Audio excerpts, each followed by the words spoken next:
November 12, 2021. A DNA report comes back with 4 words written on it. 4 words that had been impossible for 4 decades. A name. Not a theory.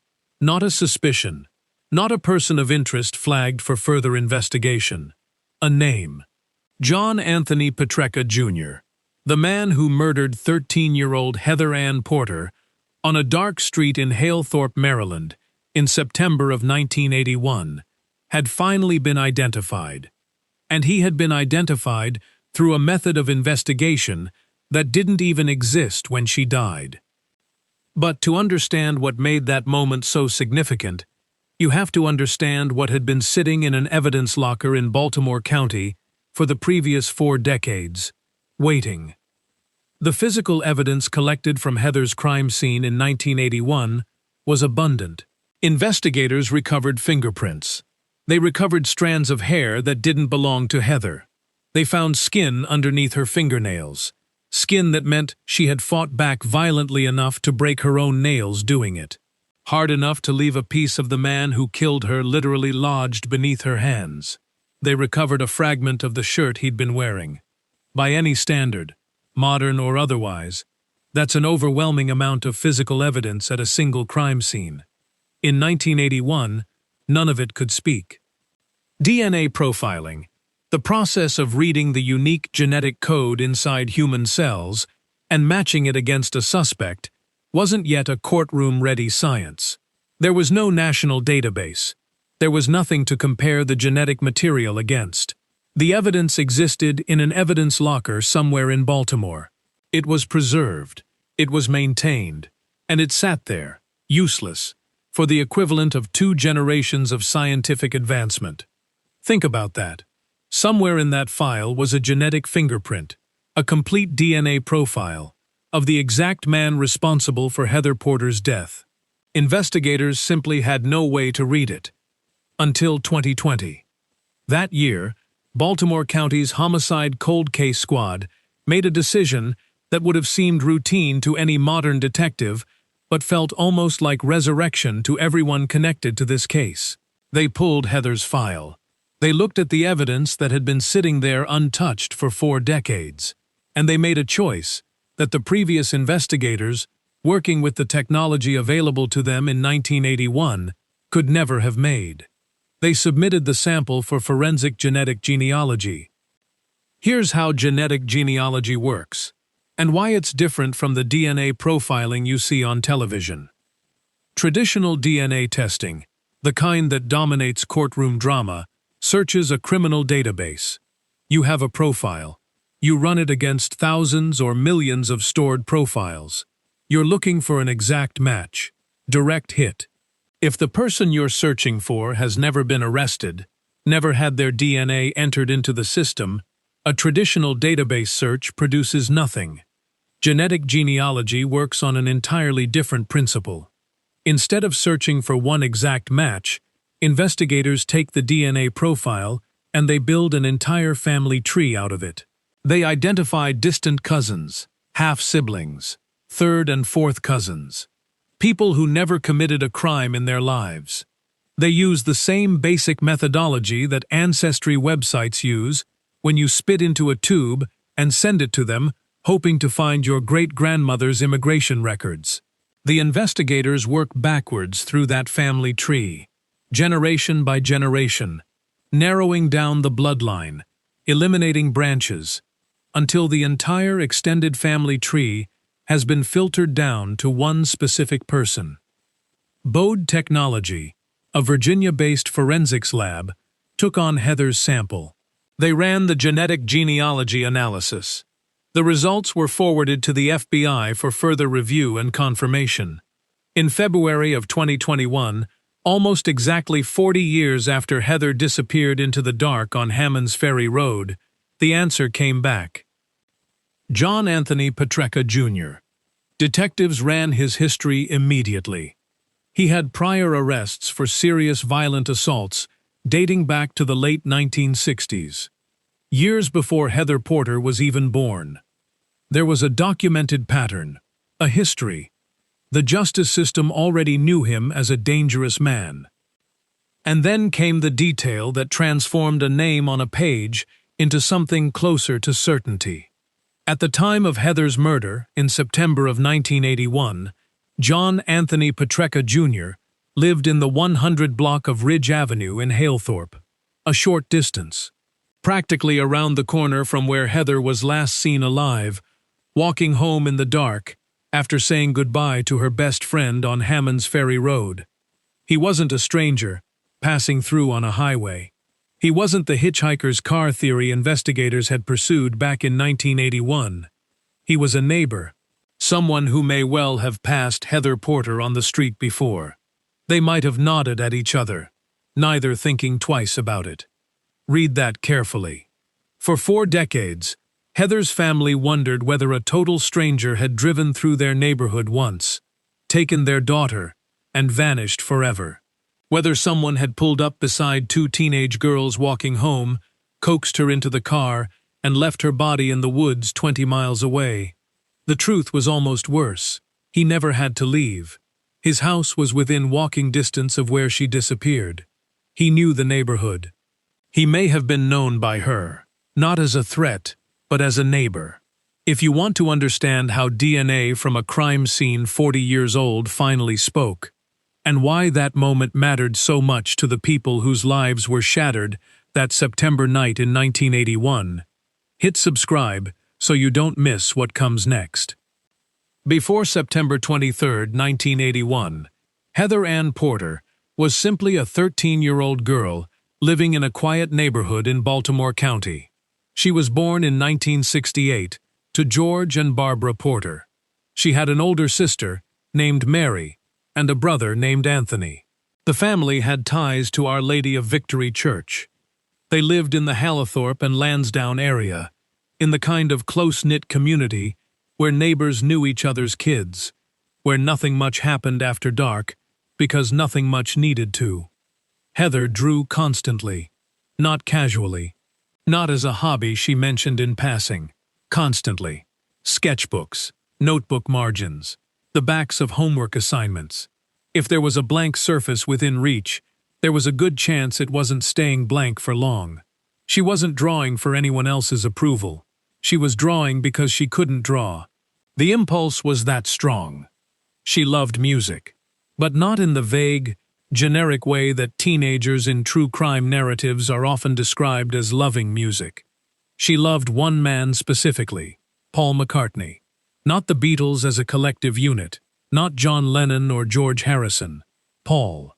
Her best friend, a girl named Sue Yutzy, was completely in on it.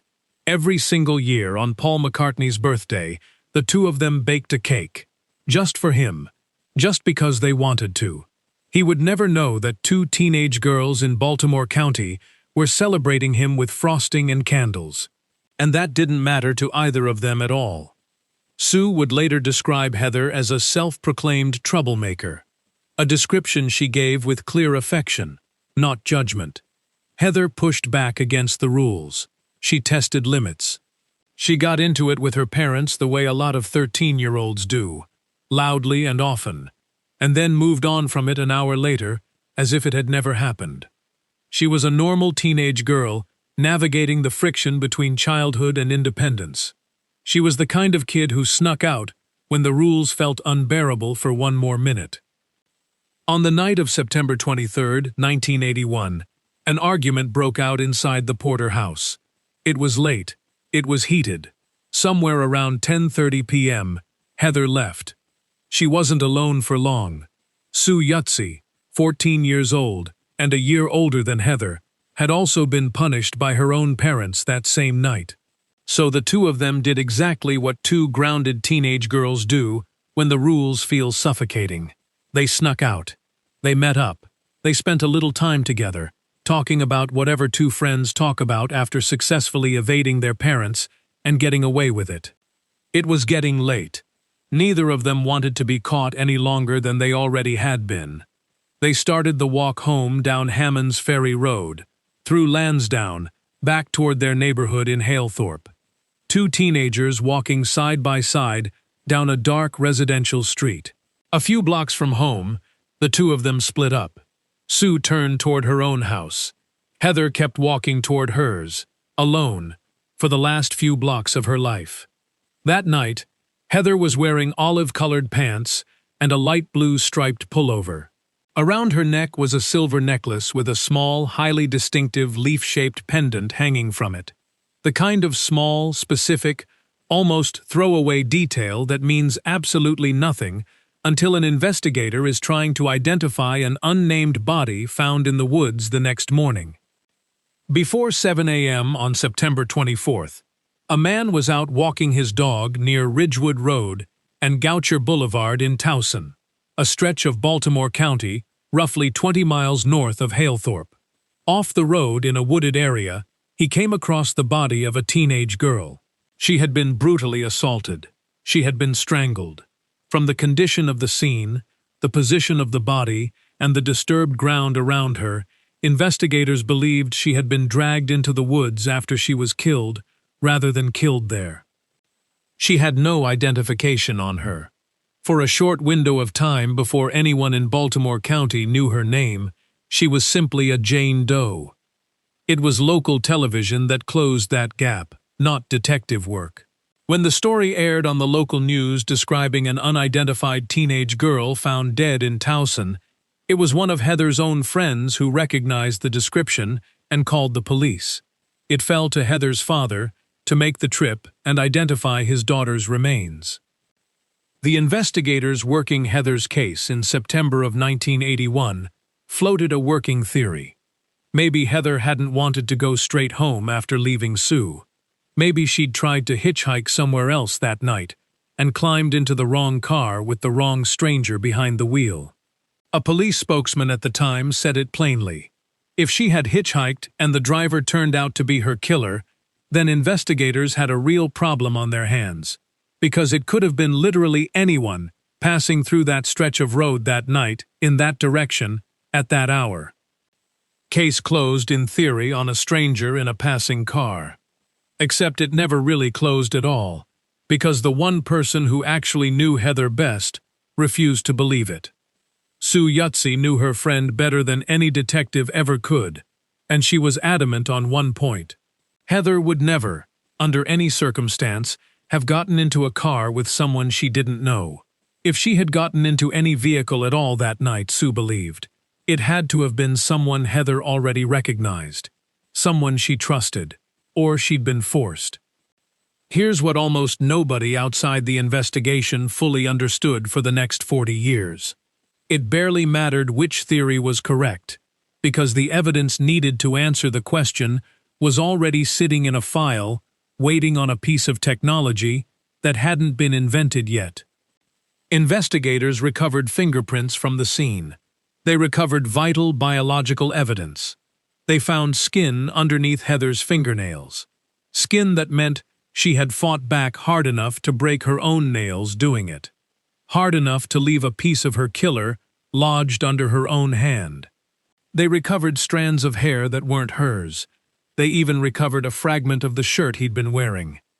By any modern standard, that's an overwhelming amount of physical evidence at a single crime scene. In 1981, none of it could produce a name. Before we go further, think about this.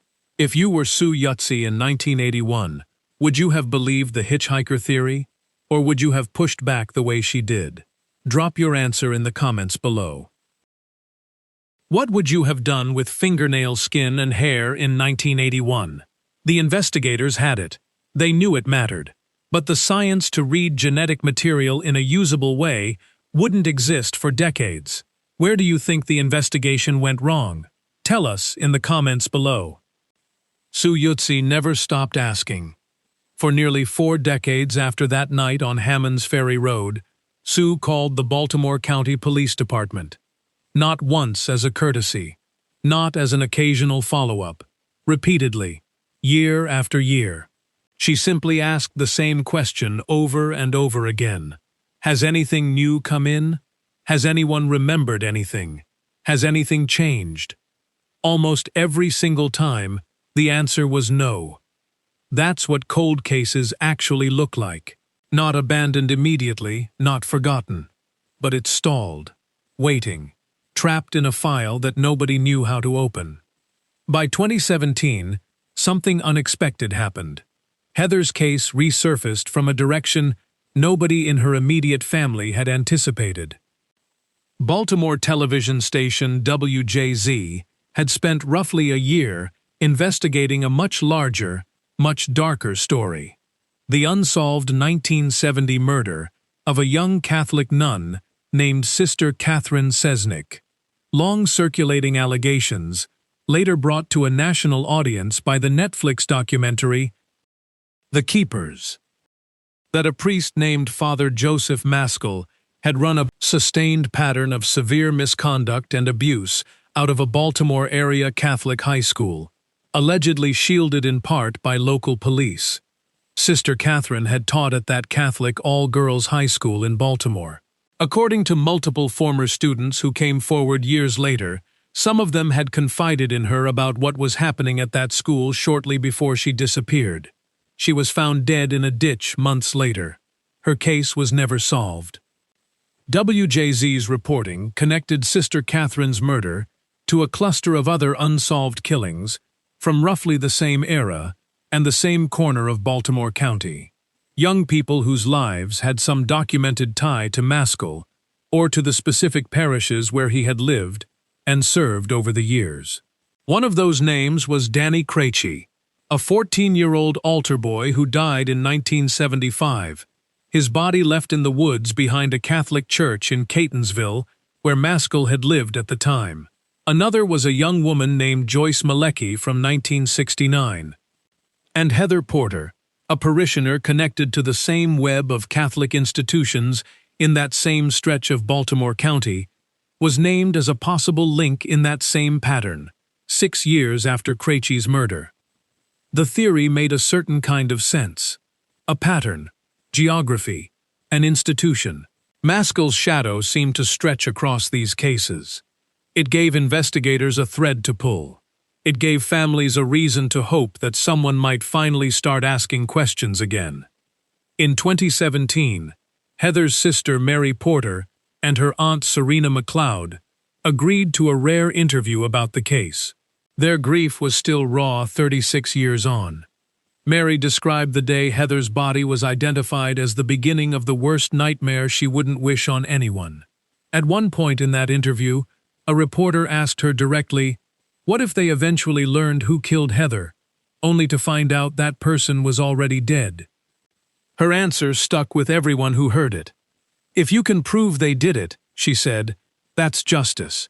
At least he can't do it to anyone else. At least he can't wreck another family. At least he can't hurt another innocent child." Sit with that answer for a second. She wasn't hoping for a trial. She wasn't hoping to sit in a courtroom and watch a man explain himself. She was hoping for a name, because a name was the only form of justice that 40 years of silence had left available to her. Sue Yutzy, tied to that same 2017 reporting, put her own frustration even more bluntly. She said that she, like so many of the people connected to this string of cases, had some tie of her own to Father Maskell. His reach extended into all of their lives. She wanted answers. For a while, it genuinely looked like Heather's case might break open as part of something much bigger than one girl's murder. It didn't. The theory kept circulating. It kept generating headlines. It kept giving grieving families a reason to hope. And it kept not producing a name. Baltimore County detectives never ruled the connection out entirely. They never confirmed it either. The Maskell thread, for all its momentum, led nowhere concrete. Investigative resources remained limited. The case remained cold. Mary Porter passed away before her sister's case was ever solved. So did their parents, George and Barbara. None of them lived long enough to see the end of this story. They died, carrying the weight of it. Was Petrecca connected to other unsolved cases? Or was the Maskell theory a red herring that consumed investigative energy? Drop your theory below in the comments.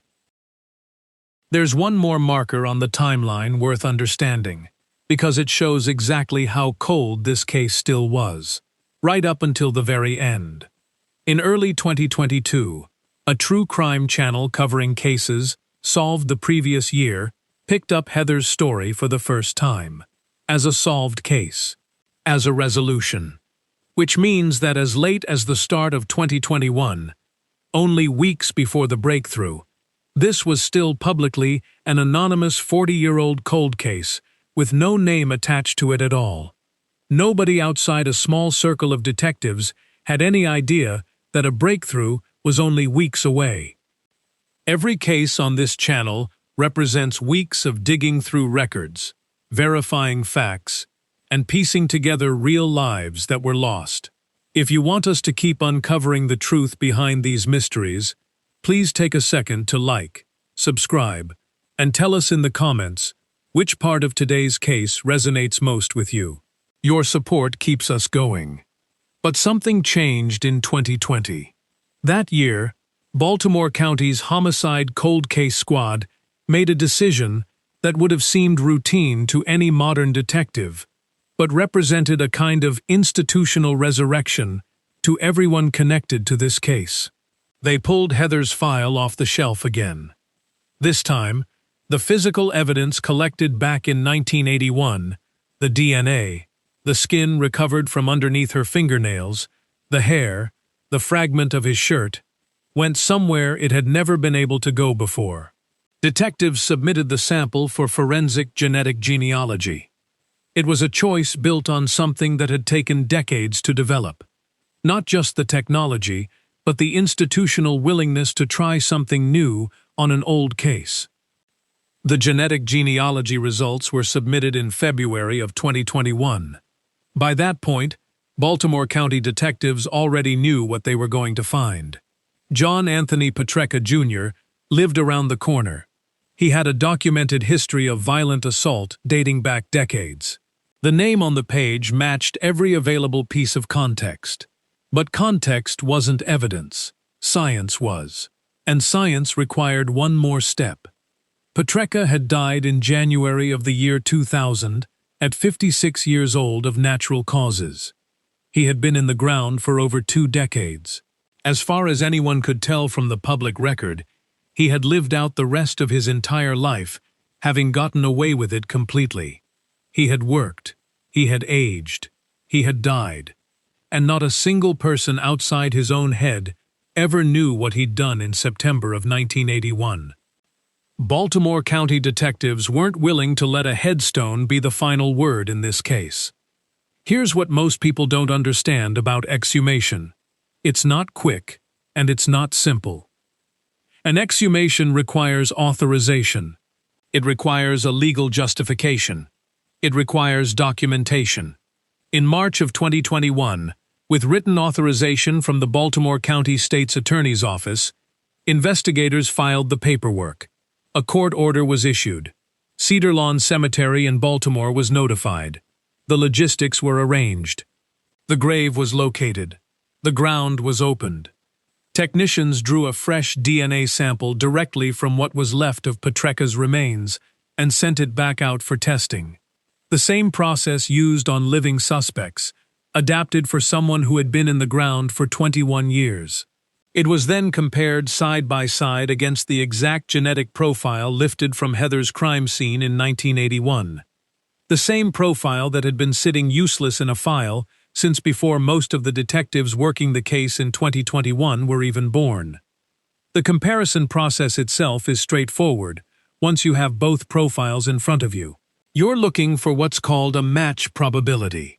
Not just any resemblance, but a statistical certainty. The likelihood that the DNA from Heather's crime scene came from John Anthony Petrecca Jr. and not from someone else. In high-profile cases, that threshold is typically set at 1 in a billion or higher. Absolute certainty. On November 12, 2021, the results came back. It was a match. Baltimore County Police publicly named John Anthony Petrecca Jr. as Heather Porter's killer on December 1, 2021. In their public statement, the department thanked Bode Technology, the Hackerman Foundation, and the FBI for the work that finally made the identification possible. They addressed another question that had hung over the case for years, the one everyone from Sue Yutzy to Heather's own family had been asking since 2017. Investigators said Petrecca was being considered in reference to other unsolved cases from that same era, but that there was nothing definitively linking him to any of them. Whatever happened to Heather Porter, as far as the evidence showed, appeared to have started and ended with one man who happened to live down the street. The Maskell thread, for all its momentum, had been just that, a thread, a theory, an institutional tangle of tragic cases that seemed connected but were not. Sue Yutzy was 55 years old when she finally got a name to go with 40 years of waiting. She didn't take credit for any of it. She said so herself, plainly. Everyone was thanking her. The detectives who worked the case in 2021, the technology that finally provided the answer, the institutional decision to pull the file one more time. But Sue knew the truth. She had simply refused to stop asking. She had made phone call after phone call in the years when most people would have given up. She had held a space for Heather when the case had gone cold. But she also understood something that many people miss when they talk about solved cold cases. Getting a name wasn't the same as getting a trial. It wasn't the same as seeing someone held accountable in real time. It wasn't the same as hearing a verdict or a sentence. It was a closure of a different kind. It was permission to finally stop waiting. The cruel irony sits heavy at the end of this story, and it deserves to be named directly. John Anthony Petrecca Jr. had a documented history of violent assault dating back to the late 1960s. He was a known threat. He lived in a neighborhood where a 13-year-old girl walked home alone at night. Nothing connected those facts until DNA science caught up to the evidence he had left behind. And by the time that connection was made, he had been dead for 21 years. He never faced a courtroom. He never heard a verdict. He never served a single day in prison for what he did to Heather Porter. He lived his entire life after that September night in 1981 without anyone in the world knowing that he was a murderer. He aged. He worked. He died of natural causes in his own bed, or his own hospital room, or wherever 56-year-old men in Baltimore die when their time comes. That's not justice the way we typically talk about it. It's not justice in a courtroom with lawyers and judges and 12 people deciding guilt or innocence. It's justice as truth. Justice as knowing. Justice is finally being able to say the name of the person responsible, so that no one has to spend the next 40 years wondering if it was a stranger or someone close to home. Mary Porter never got to hear that name. Neither did George and Barbara. They carried the weight of not knowing until they died. Sue Yutzy carried it for 40 years before the answer came. Does naming a dead killer feel like justice to you? What does closure actually mean after 40 years of silence? Comment below and tell us your thoughts. And if you believe these stories deserve to be told, that these names deserve to be remembered, and that these cases deserve investigation even when the answer arrives too late for trial, subscribe and share, because every view, every share, every subscription tells us that someone still remembers Heather Ann Porter, and that matters.